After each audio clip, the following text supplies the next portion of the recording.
मंडळी नमस्कार. पुन्हा एकदा स्वागत आहे आजच्या या आमच्या खेड्यातील ब्लॉगमध्ये. हे स्टीलचं मशीन मागच्या वेळेला मी सांगितलं होतं की थोडीफार जी काय याची रिपेरी करायची होती ती करून घेऊन आलो, पण ते मशीन सुरू नाही झालं.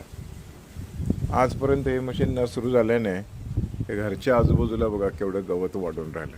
आता ऊन पडायला सुरू झालं आहे, तेव्हा आता स्वच्छता करायला पाहिजे. तर ह्याला सर्व्हिसिंगसाठी जे सगळ्यात जवळचं ठिकाण आहे ते आहे बेळगावला स्टीलचं.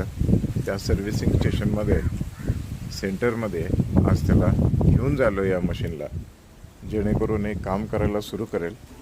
आणि ज्या वेळेला ह्याचा उपयोग करेन उद्याला वगैरे त्यावेळेला त्याचा डेमो तुम्हाला नक्की दाखवेन. धन्यवाद मंडळी.